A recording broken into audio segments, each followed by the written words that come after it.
Hello everybody, I am your host Too Elusive and welcome back to another episode of Azure Striker Gunvolt.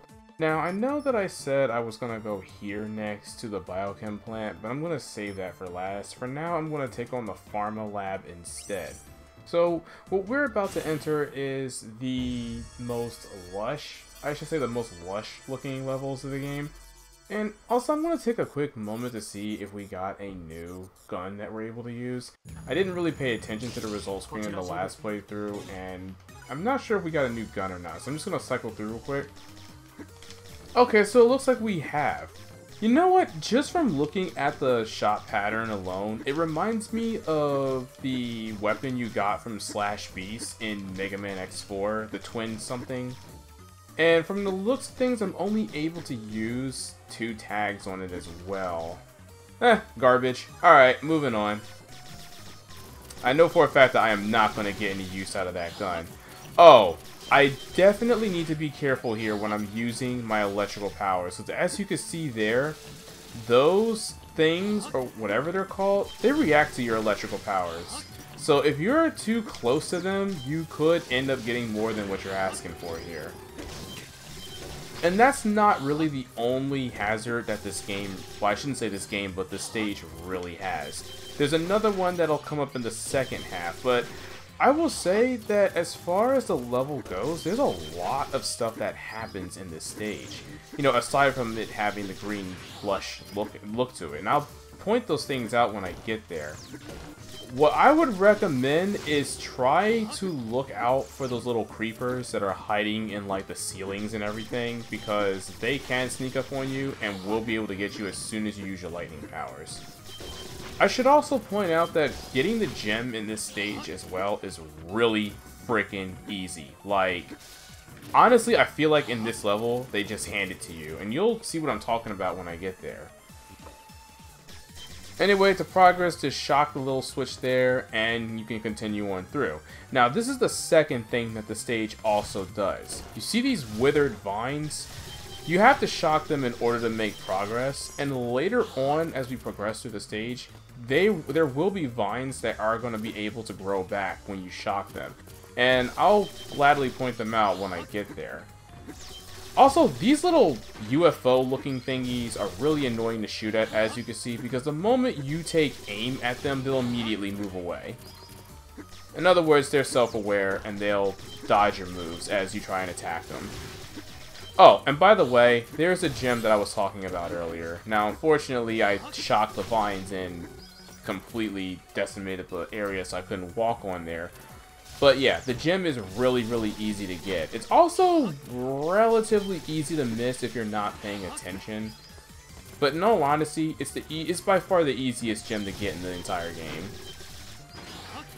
Now, another thing that the stage does as well that I don't see too many stages doing in this title is that there is a mini-boss that appears in this stage. And I'm not talking about just a regular siege room or anything that the game was throwing at you. No. We're talking about a legit mini-boss. In fact, we're about to fight that mini-boss right now. So what you want to do is you want to climb all the way to the top, and you have to shoot it when the plant is opened up. Like, you're not going to be able to get anywhere when it's closed. So just wait for it. Oh, not yet. Unless you have to force it open. Yeah, you gotta force it open. Alright, so don't wait for it to open up. Force it open and take aim and fire. And also, this room is littered with vines that will wither away the moment you shock with your electricity. Oh crap, I didn't zap it at all. Rip. When it opens up, it's always going to shoot bees at you as well, but as you can see, they're painfully easy to deal with as long as you have your electrical field up. And there you go. Boss is done. Now, this isn't the only stage that has its own unique mini-boss. Oh, and guess what? It's anime time! So I'm going to go ahead and kill this door real quick, and then I'm going to let you guys listen to the song like I normally do.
Alright, so as you can see there, we are now entering the second gimmick of this stage.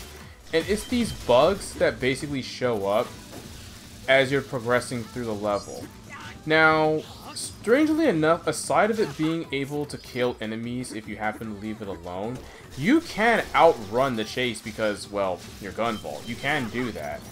And the thing is, they won't always chase you through the end of the level.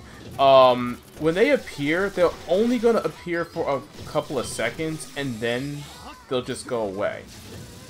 So you can either run away until they vanish, or you can use your electrical field and then they're gone. Another thing I'll also point out is that if you're not using your electrical field at all, you'll just take provision damage instead. As you can see here. Like, I was completely untouched by that. Well, my provisional shield was protecting me, but you get my point.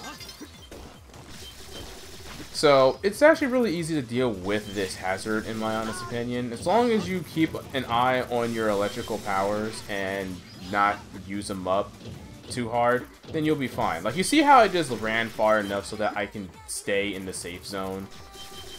Like, that's literally how easy it is to avoid this hazard. It's really not hard at all. And like I said, it deals away with any enemies that are in your way as well. Like, I'm not even going to attack. I'm just going to, like, oh, never mind. I outran it apparently, so I'm going to have to kill them. But you get my point. Very easy hazard, not at all hard to deal with. And by the way, this song is also really catchy as well. Again, it's not my most favorite one, but it is very catchy. So, I'm going to go ahead and let it continue. Actually, you know what? Nah. I'm going to let the boss fight play now. Okay, that dude looks like he's seen better days. But anyway, let's go ahead and get on with the boss fight.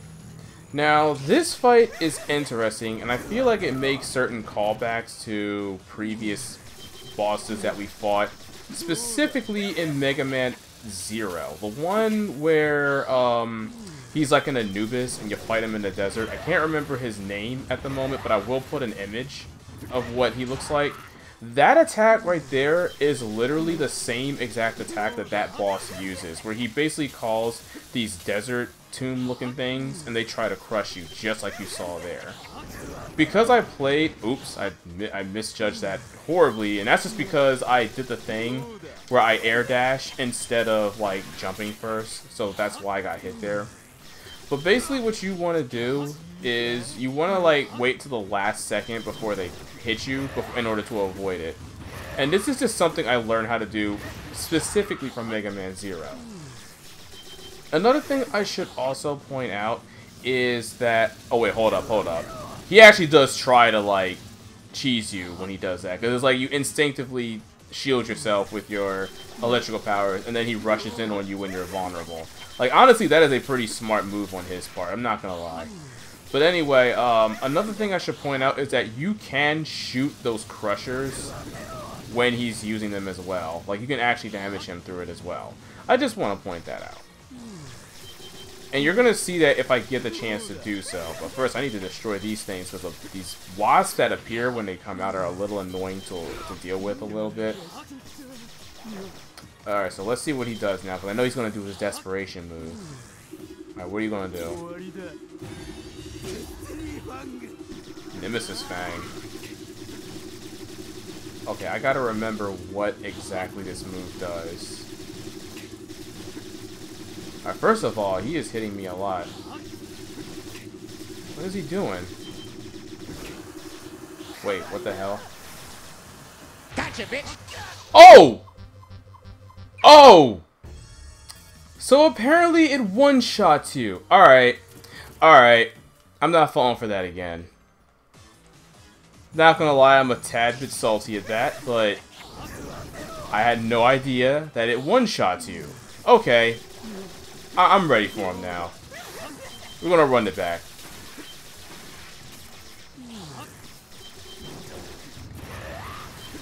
Nah, this time I'm actually gonna attack you, dog. Like, oh wow, I didn't avoid that like I should have, because I was in the middle of my charge-up animation. And I was trying to attack at the same time. Huh, you think I'd be able to kill those in time, but nah.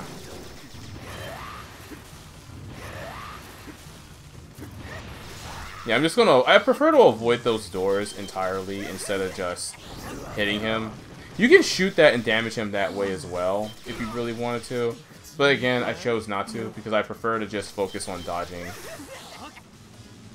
Alright, he's gonna try to cheese. Uh-huh. Tried. I'm mad that he cheesed me that hard in the previous fight. Nope. Nope. And I messed up the jump. You know what I keep doing? I keep jumping, like air dashing, when I should be jumping first and then... Well, I should be dashing first and then jumping. Oh, snap. Alright, this guy is full of surprises. Jesus. But thankfully I'm able to damage him while he's doing that as well. But yeah, I definitely gotta remember to dash first and then jump since I have the air dash equipped now. Alright, here we go, here we go, here we go, here we go, here we go. So if I remember correctly, you have to neutralize one of them in order to break the move. There we go. Alright, so yeah, he can't do that now. I figured your secret out, bub. Oh wow, I'm just getting hit. Oh, see, I was about to use a Lux Caliber, and I almost messed that up. Because I was literally just about to use it when he vanished. Because as you can see, he's pretty slippery. Nah, you're dying right now. I feel like the Spark Caliber does more damage the more tags you have on a person. Because in a test playthrough, I remember hitting somebody with the Spark Caliber when I had like no tags on them whatsoever. And it didn't kill him outright like you saw right there. But I feel like if you have them fully tagged and you hit them with the Spark Caliber, they just die. Well, when their health is low enough, that is. When they're at like kill percentage. Okay, I know it's not really called kill percentage. Dang it, I've been playing too much Smash Bros. Lately. But anyway, let me go ahead and collect my spoils. Ooh, that's interesting. Alright, let's see what else I got here.